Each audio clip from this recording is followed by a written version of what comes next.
Hello friends, welcome to the world of science fiction and forgotten words, Alien Universe. Don't forget to like, subscribe and never miss a new stories and movies from this channel. Thank you. The first laugh came even before the starting horn. It spread across the racing valley like a ripple of metal scraping stone. Hundreds of alien voices joined in. Some made sharp clicking sounds through thin teeth. Others hummed with deep throats that vibrated the air. A few laughed in tones almost human, but colder, crueler. In the center of the great racing basin of Tar 9, under a sky cut by two pale suns, the fastest runners in the galaxy were stretching their long legs. They were the galactic sprinters, creatures built for speed, tall bodies, lean muscles, joints that bent in strange directions. Some had four knees. Some had backward ankles. Their skin shined like polished metal or smooth stone. Every one of them carried the same reputation. No species could outrun them. Not for 1 mile. Not for 5. Certainly not for 10. And today, the entire colony had gathered to watch another race that was supposed to prove it again. But the laughter wasn't for the race. The laughter was for the human. He stood alone near the starting line, quietly tightening the worn straps of his running boots. His name was Eli Carter. Most people in the colony only knew him as the quiet mechanic from Dock Ring 12, the man who repaired cargo thrusters and oxygen pumps, the man who kept his head down and worked long hours among humming engines and leaking fuel lines. He wasn't an athlete. He wasn't famous. And he definitely wasn't built like the runners standing beside him. Compared to them, Eli looked small, slow, ordinary. A group of tall blue-skinned sprinters leaned toward each other, their thin shoulders shaking with amusement. 10 miles? One of them said in a clicking accent. Did the human misunderstand? The distance? Another runner grinned, showing rows of needle teeth. Maybe his species enjoys dying slowly. More laughter burst from the crowd. Eli didn't answer. He simply looked down at the dusty ground and rolled his shoulders once. 10 miles. That was the challenge. Not a sprint. Not a short burst of speed. A full 10 miles across the jagged valley floor of Tar 9. A distance even many alien racers avoided. For the galactic sprinters, the race was supposed to be easy entertainment. Their species could run faster than almost any creature in known space. Their lungs processed oxygen like engines. Their bones were light, their muscles elastic. They were born for speed. Humans were not. That was why the bet had spread through the colony in less than an hour. No human had ever finished a race like this. Most collapsed before the 3rd mile. And Eli Carter? He was just a mechanic. Near the edge of the track, floating cameras hummed softly. Spectators from dozens of worlds filled the stone stands carved into the valley walls. Traders, miners, explorers, mercenaries, everyone wanted to watch the same thing. The moment the human gave up. The moment he collapsed. The moment the galactic sprinters proved again that no one could match their endurance. High above the track, the race official lifted a glowing signal rod. Competitors, the official announced, voice echoing across the valley, prepare. The runners stepped into position. Long alien legs bent low. Thin tails flicked in the air. Muscles tightened under shining skin. Eli stepped to the line beside them. Someone in the crowd shouted, "Hey, human. Try not to die before mile 2. More laughter. Eli finally looked up. His face was calm, quiet, but inside his eyes was something strange. Not anger, not fear, memory. For a moment, his gaze drifted across the valley as if he were looking far beyond the race. Far beyond Tar 9, as if he were remembering something. Then he bent slightly, placing one hand on his knee. Ready. A tall silver-skinned runner beside him leaned closer. You should leave now, human, the alien said softly. This race will break your body. Eli gave a small shrug. Maybe, he said. The alien studied him for a second. You do understand, it continued. We will not slow down. Eli nodded. I know. The alien tilted its narrow head. Then why enter? For a second, Eli didn't answer. Then he looked toward The far horizon of the valley, where the 10-mile marker blinked faintly under the burning suns.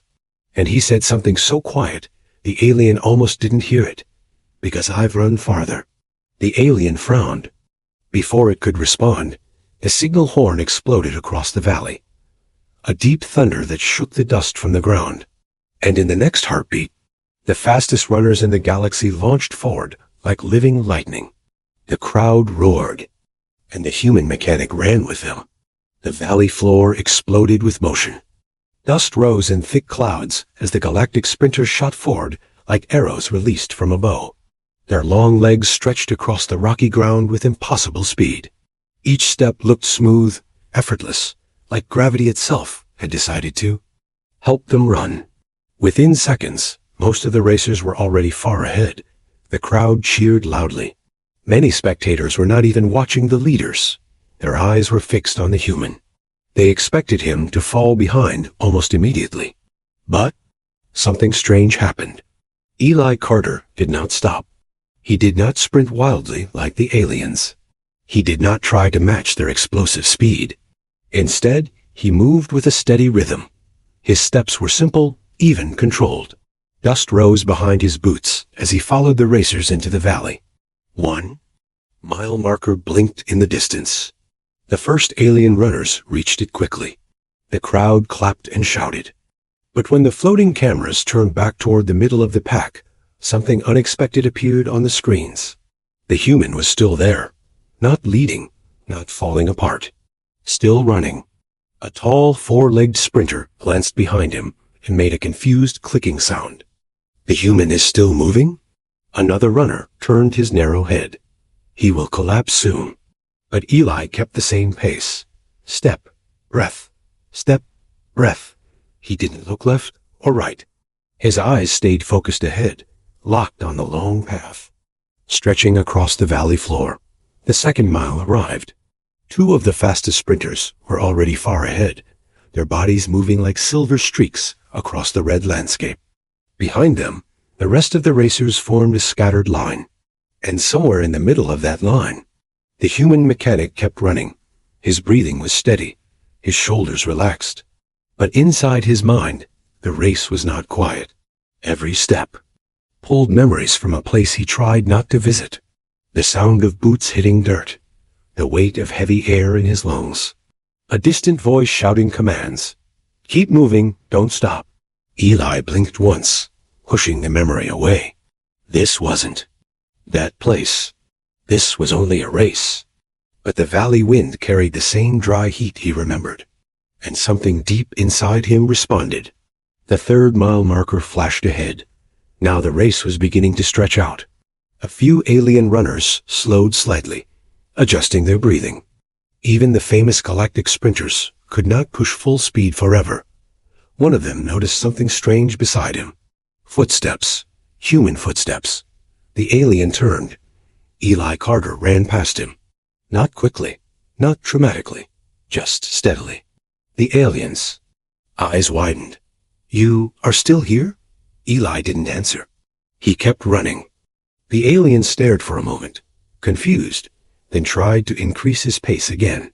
But Eli's rhythm never changed. Step, breath, step, breath. High above the valley, the floating cameras zoomed closer. The spectators in the stands began whispering. That human should have collapsed already. How is he still moving? Is he using some kind of enhancement? No, another voice said. His scans are clean. At the edge of the crowd, near the control towers, someone watched the race very carefully. She stood apart from the other spectators, tall, slender. Her silver skin reflected the sunlight like calm water. Long dark markings curved along her, arms in elegant patterns. She looked like many of the sprinter species, but her eyes were different, deep violet, focused only on the human running below. She whispered quietly to herself. It really is him. Back on the track, the 4th-mile marker appeared. Now sweat covered Eli's face. His breathing grew heavier, but his steps stayed strong. Another alien runner slowed beside him. You are stubborn, human, the creature said between breaths. Eli gave a small, tired smile. I hear that a lot. The alien studied him carefully. Most humans collapse before 5 miles. Eli glanced ahead at the distant 5th marker, blinking under the twin suns. Yeah, he said calmly. But most humans never had to run from a war. The alien frowned. What war? But Eli was already pulling slightly ahead. And 4. The first time since the race began. Somewhere in the crowd. The laughter stopped. By the time the 5th mile marker blinked above the valley floor, the race had changed. The beginning had been fast and loud. The crowd had cheered, laughed, shouted jokes about the human collapsing before the halfway point. Now the cheering had faded. The valley was quieter. Because something strange was happening on the track. Several alien runners had slowed. Not dramatically, but enough for the cameras to notice. Their long legs no longer stretched as smoothly as before. Their breathing had grown deeper, heavier. Even the famous galactic sprinters could feel the brutal heat of the Red Valley pressing against their bodies. But the human mechanic was still running. Eli Carter crossed the 5th mile marker with the same steady rhythm he had started with. Step, breath, step, breath. Clung to his boots. Sweat rolled down the sides of his face. His shirt stuck to his back. Every muscle in his legs burned, but he didn't stop. Above the track, one of the floating cameras zoomed closer to him. Millions of viewers across the colony could now see the human clearly. They expected pain. They expected panic. Instead, they saw focus. Pure, stubborn focus. One of the alien commentators inside the broadcast tower spoke with confusion in his voice. This is unexpected. The human is still maintaining pace. In fact, he has passed 4 competitors. Another voice answered, that should not be possible. Human endurance levels are far below sprinter species. Yet Eli kept moving forward. Behind him, one runner stumbled slightly and slowed to a jog. Another stopped completely, bending down with shaking legs. For the first time, the crowd began whispering. How is he doing this? He's not even trained. He's a mechanic. Down on the track, one of the remaining runners glanced sideways at Eli. The alien had long gray limbs and glowing green eyes. His chest moved rapidly as he struggled to control his breathing. You? Trained for this? He asked. Eli shook his head slightly. No. Then why are you still running? Eli took another breath before answering. Because I've had worse days. The alien stared at him in disbelief. Ahead of them, the 6th mile marker flashed in the sunlight. Now the valley stretched wide and empty around them. The leaders were far ahead, almost disappearing into the heat waves rising from the ground. But something surprising had happened. The human was no longer in the middle of the pack. He was near the front. Only 3 alien sprinters remained ahead of him. In the stands, people leaned forward in their seats. This was not supposed to happen. Back near the control towers, the silver-skinned woman continued watching. Her violet eyes never left Eli. Memories stirred inside her mind as she watched the human run. 16 years ago, another dusty world. Another desperate run. A human soldier carrying someone on his back through smoke and fire. She folded her arms slowly. He hasn't changed, she whispered. Back on the track, the 7th mile marker peered. Now Eli's breathing had become louder. His legs felt heavy, like metal weights pulling against his body.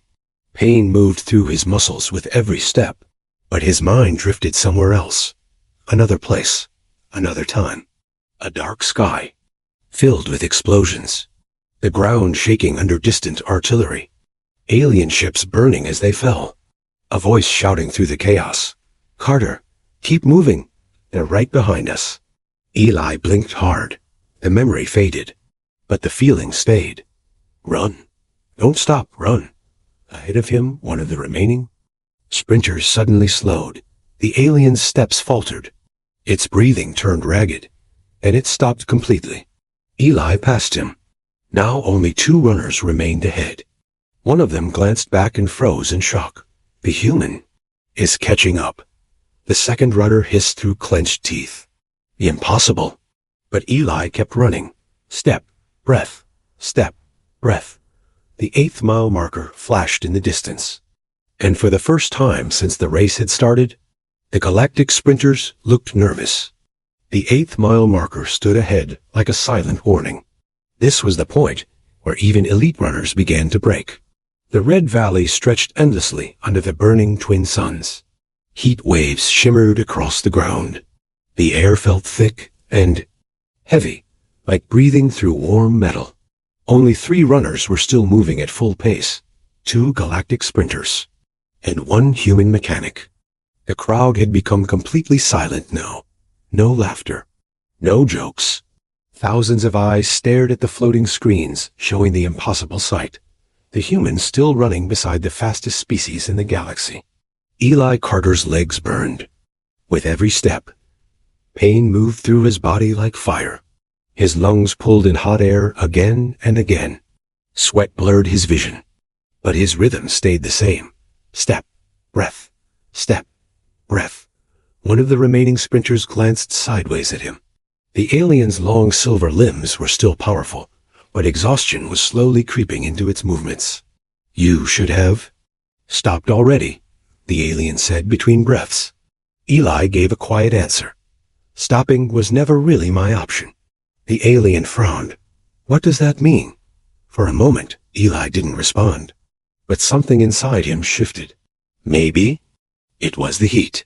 Maybe it was the memory pushing through his mind again. Or maybe it was the strange feeling of being back in a race that reminded him too much of another run long ago. He finally spoke.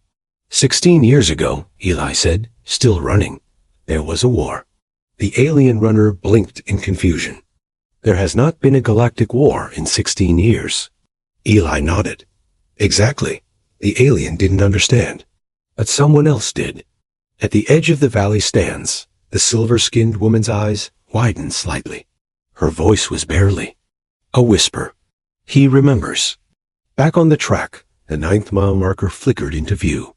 Now even the 2 leading sprinters were struggling. Their breathing had grown loud.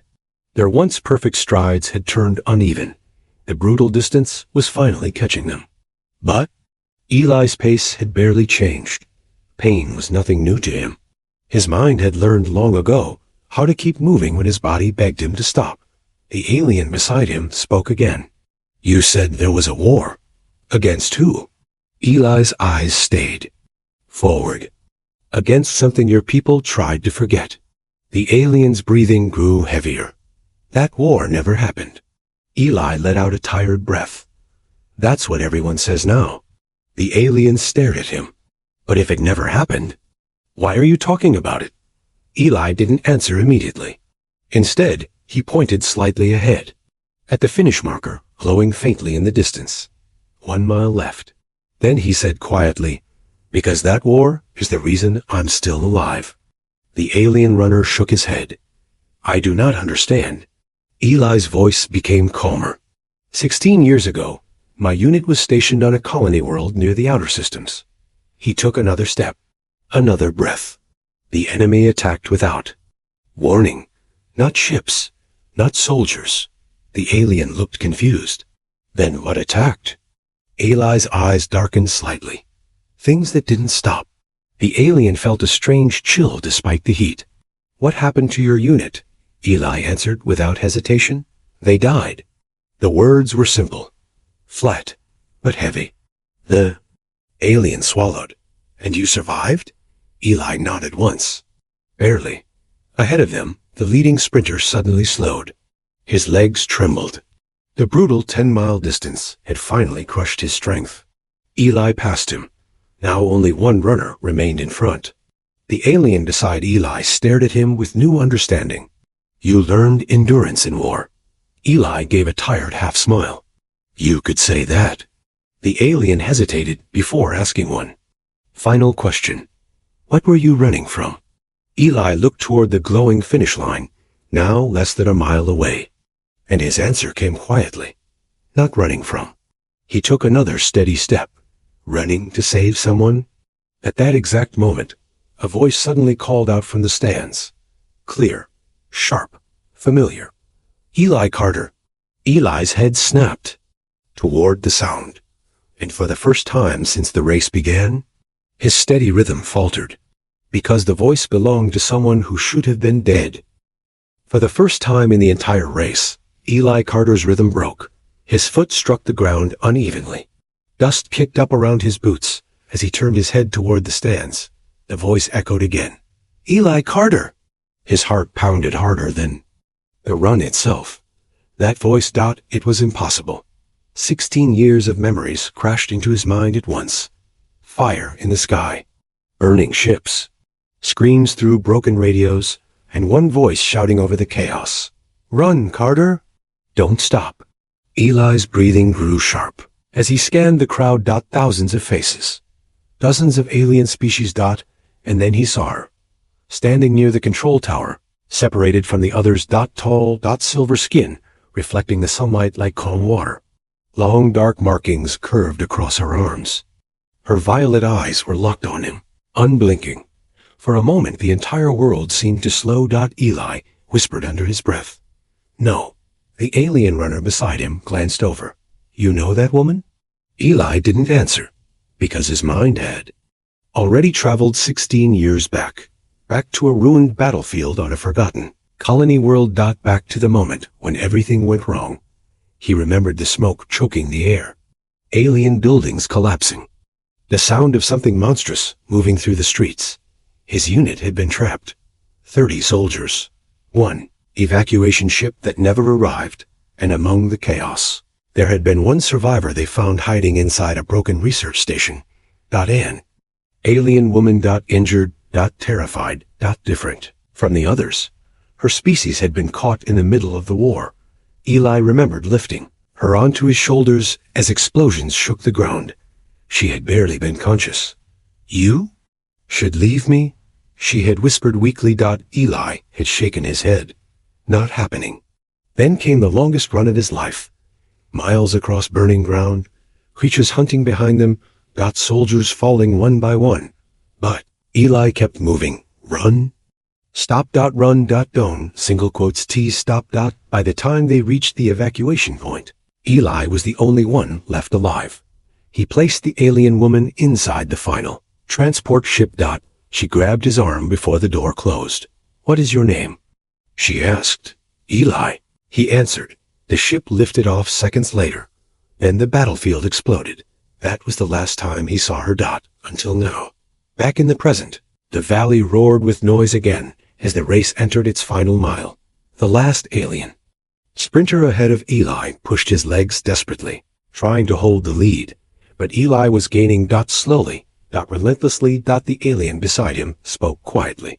That woman. She is one of the Thaleri. Eli nodded faintly. I know. The alien sounded surprised. They are rare outside their worlds. Eli's eyes stayed locked on the finish line, now glowing brighter ahead. Yeah. The alien hesitated. She looks at you like she knows you. Eli allowed himself one short breath. She does. The final stretch of the race opened before them. Half a mile. The alien leader stumbled, slightly. His powerful legs trembled. The brutal distance had drained even the greatest sprinter.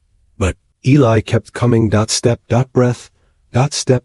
Breath. Every painful step carried him closer. Closer to the finish. Closer to the truth standing in the crowd.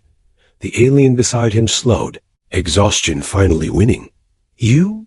Humans, the runner muttered, shaking his head. Your species is strange. Eli passed him without slowing. Now only one runner remained. Ahead. 300 meters. The crowd rose from their seats. 200 meters. The alien sprinter's legs faltered again. 100 meters. Eli moved beside him. The alien looked at him with disbelief. You should not still be standing. Eli answered simply. I had a good reason to keep running. Then he surged forward. 10 more steps. 5. 3. And finally Eli Carter crossed the finish line. The valley exploded with stunned silence. For several seconds, no one spoke. The human mechanic bent forward, hands on his knees, lungs pulling in. Huge breaths of air. He didn't celebrate. He didn't raise his arms. Instead, he turned slowly toward the crowd. The silver-skinned woman was already walking toward him. The crowd parted around her. When she reached him, she stopped only a few steps away. Up close, her violet eyes shimmered with emotion. For a moment, neither of them spoke. Then she said softly, "You still run the same way." Eli stared at her, disbelief still written across his face. "I thought you were dead." She shook her head gently. "No, because you carried me." The memory of that long run through war flickered in Eli's mind again. She continued quietly, "My people survived because I returned with the warning you gave us." Eli straightened slowly. "What warning?" Her expression became serious. "That the war was not over." Eli frowned. "But it ended 16 years ago." The woman's violet eyes darkened slightly. "That is what the galaxy believes." A cold silence passed between them. Then she leaned slightly closer. "And that is why I came to find you." Eli felt a strange chill despite the hot valley air. "Why me?" Her answer came softly. "Because the things you ran from 16 years ago," she looked toward the distant horizon beyond the valley, "are moving again." Eli Carter looked back at the 10 brutal miles behind him, then at the uncertain future ahead, and for the first time since finishing the race, he understood something terrifying. That run had never really ended.